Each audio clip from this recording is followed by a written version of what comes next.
मैं अगर अमीर होती तो मुझे एक महंगी गाड़ी खरीदनी पड़ती। आज संडे है वरना मुझे ऑफिस जाना पड़ता। मैं अगर टीचर होती तो मुझे तुमको पढ़ाना पड़ता। तो ये सब सेंटेंसेस में हम इमेजिनेशन के साथ साथ कंपल्सन को भी देख रहे हैं। तो ये सब सेंटेंसेस को ट्रांसलेट करने के लिए हम कौन से स्ट्रक्चर का यूज़ करें? तो चलिए आज की इस वीडियो में हम इसके बारे में सीखते हैं।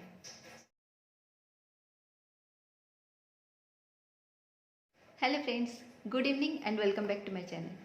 आज की इस वीडियो में हम कुछ ऐसे सिचुएशन के बारे में बात करेंगे जहाँ पे हमको उस काम को करना पड़ा नहीं है, बट अगर सिचुएशन अलग होता या फिर उल्टा होता तो उस कंडीशन में हमको उस काम को करना पड़ जाता। तो उस सिचुएशन में हम कौन से स्ट्रक्चर का यूज़ करेंगे?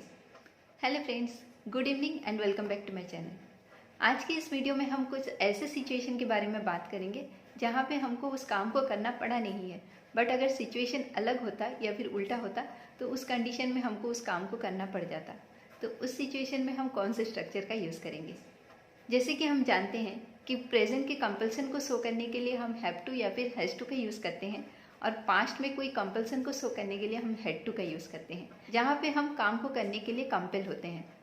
और वुड का यूज़ हम कोई इमेजिनरी सिचुएशन को शो करने के लिए करते हैं, तो जो कि मतलब पास्ट में हुआ नहीं है, तो ऐसे सिचुएशन में हम वुड का यूज़ करते हैं। तो अगर हम इन दोनों स्ट्रक्चर्स को कंबाइन कर दें तब हमको हमारा ये स्ट्रक्चर मिल जाएगा जो कि है वुड हैव टू। तो ये सब सेंटेंसेस को ट्रांसलेट करने के लिए हमको वुड हैव टू का यूज़ करना है, क्योंकि यहाँ पे ये जो जितने सारे सेंटेंसेस आप देख रहे हैं ये सब सेंटेंसेस इमेजिनरी सिचुएशन को शो कर रहा है और उसके साथ साथ कंपल्सन को भी शो कर रहा है। तो यहाँ पे हमको वुड हैव टू का यूज़ करना है। इसको सेंटेंस में यूज़ करने का रूल है पहले सब्जेक्ट, फिर उसके बाद वुड हैव टू। और जैसे कि हम जानते हैं कि हैव टू के बाद हमेशा वर्ब के फर्स्ट फॉर्म का यूज़ होता है, तो यहाँ पे भी हमको वर्ब के फर्स्ट फॉर्म का यूज़ करना है और लास्ट में हमको ऑब्जेक्ट को शो करना है। यहाँ पे हम प्रेजेंट के कंपल्सन के बारे में बात कर रहे हैं कि अगर सिचुएशन ऐसा होता या फिर कंडीशन ऐसा होता तो मुझे ये काम करना पड़ता, बट रियलिटी में मुझे काम करना पड़ा नहीं है, या फिर सिचुएशन ऐसा नहीं है, सिचुएशन कुछ डिफरेंट है। तो टाइप 2 कंडीशनल सेंटेंस में जैसे हम इफ क्लॉज के साथ सिंपल पास्ट टेंस का यूज़ करते हैं और मेन क्लॉज में वुड के साथ वर्ब के फर्स्ट फॉर्म का यूज़ करते हैं, तो इसी तरह यहाँ पे भी हमको इफ क्लॉज के साथ सिंपल पास्ट टेंस का यूज़ करना है और मेन क्लॉज में हमको वुड के साथ वुड हैव टू के साथ वर्ब के फर्स्ट फॉर्म का यूज़ करना है। अगर तुम नहीं आती तो मुझे ये काम करना पड़ता। If you didn't come I would have to do this work. अगर मैं अमीर होती तो मुझे एक महंगी गाड़ी खरीदनी पड़ती। If I were rich I would have to purchase an expensive car. अगर मैं डॉक्टर होती तो मुझे इन सब मरीजों के लिए दवाई लिखनी पड़ती। If I were a doctor I would have to prescribe medicine to all of this patients. तो यहाँ पे आप देख सकते हैं ये सब सेंटेंसेस में हमने इफ क्लॉज में सिंपल पास्ट टेंस का यूज़ किया है, जबकि हमने मेन क्लॉज में वुड हैव के साथ वर्ब के फर्स्ट फॉर्म का यूज़ किया है।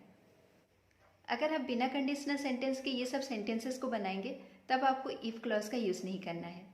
तो सेंटेंस कुछ ऐसा होगा कि उसको दवाई लेना पड़ता होगा। He would have to take medicine. उसको कड़ी मेहनत करनी पड़ती होगी। She would have to work hard. उसको रोज़ सुबह जल्दी उठना पड़ता होगा। He would have to wake up early in the morning.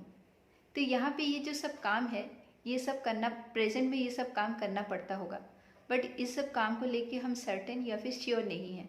हम जस्ट इमेजिन कर रहे हैं कि ये सब उसको ये सब काम करना पड़ता होगा। तो इस सिचुएशन में भी हम वुड हैव टू का यूज़ कर सकते हैं। और नेगेटिव सेंटेंस में हमको वुड के बाद नॉट का यूज़ करना है, फिर हैव टू का, फिर उसके बाद हमको वर्ब के फर्स्ट फॉर्म का यूज़ करना है। जैसे कि फॉर एग्जाम्पल अगर तुमने उसकी बात सुनी होती तो उसको तुमको डांटना नहीं पड़ता। If you listen to him he wouldn't have to scold you. अगर तुमने अपने कमरे साफ़ किए होते तो मुझे तुम्हारा कमरा साफ़ करना नहीं पड़ता। If you cleaned your room I wouldn't have to clean it. अगर उसने चाय बनाई होती तो मुझे चाय बनाना नहीं पड़ता। If he made the tea I wouldn't have to make it. और इंटरोगेटिव सेंटेंस में हमको वुड का यूज़ पहले करना है, फिर उसके बाद सब्जेक्ट का, फिर हैव टू, फिर वर्ब के फर्स्ट फॉर्म का यूज़ करना है और लास्ट में हमको ऑब्जेक्ट को शो करना है। जैसे कि फॉर एग्जाम्पल क्या उसको कड़ी मेहनत करनी पड़ती होगी? Would he have to work hard. क्या उसे सुबह जल्दी उठना पड़ता होगा? Would she have to wake up early in the morning. क्या उसको खाना बनाना पड़ता होगा? Would he have to cook food. और इंटरोगेटिव नेगेटिव सेंटेंस में हमको सब्जेक्ट के बाद नॉट का यूज़ करना है। जैसे कि फॉर एग्जाम्पल क्या उसे खाना नहीं बनाना पड़ता होगा? Would he not have to cook food? क्या उसे दवाई नहीं लेनी पड़ती होगी? Would he not have to take medicine? क्या उसे स्कूल नहीं जाना पड़ता होगा? Would she not have to go to school? और जब हम WH वर्ड के साथ इंटरोगेटिव सेंटेंस बनाएंगे तब हमको WH वर्ड को वुड से पहले यूज़ करना है। जैसे कि फॉर एग्जाम्पल, उसे क्यों दौड़ना पड़ता होगा? Why would he have to run? उसे कब खाना बनाना पड़ता होगा? When would he have to cook food? When he would have to cook food यहाँ पे नहीं होगा, ये गलत है। Why would he have to take exercise? उसे क्यों एक्सरसाइज करना पड़ता होगा? Why would Pooja have to go there? Pooja को वहाँ पे क्यों जाना पड़ता होगा? ये तो हमको पता लग गया कि अगर सिचुएशन इमेजिनरी हुआ और साथ में कंपल्सन हुआ तब हमको वहाँ पे वुड हैव टू का यूज़ करना है। बट अगर इमेजिनेशन नहीं हुआ, ओनली कंपल्सन हुआ और अगर उस सिचुएशन फ्यूचर में हुआ तब हमको वहाँ पे कौन से स्ट्रक्चर का यूज़ करना है?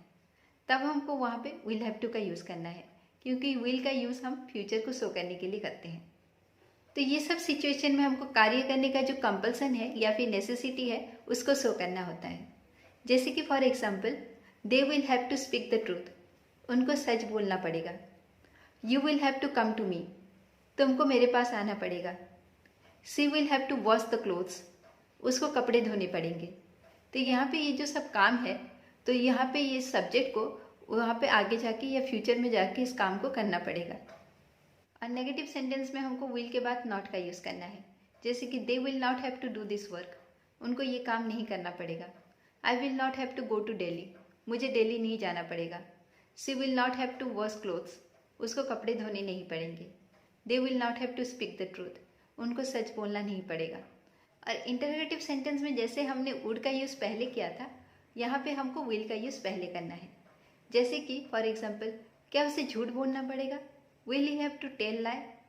क्या मुझे दिल्ली जाना पड़ेगा? Will I have to go to Delhi?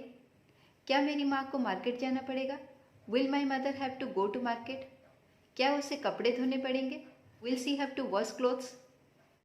So friends, आज के वीडियो में हमने विल हैव टू और वुड हैव टू के डिफरेंसेस के बारे में सीखा और ऐसे दो सिचुएशन के बारे में सीखा जहाँ पे हम वुड हैव टू का यूज़ कर सकते हैं। तो आई होप आपको वीडियो अच्छा लगा होगा। अगर वीडियो अच्छा लगा हो तो लाइक और सब्सक्राइब जरूर कर दीजिएगा। तो मिलते हैं नेक्स्ट वीडियो में एक नई टॉपिक के साथ। टिल देन, जय श्री कृष्णा।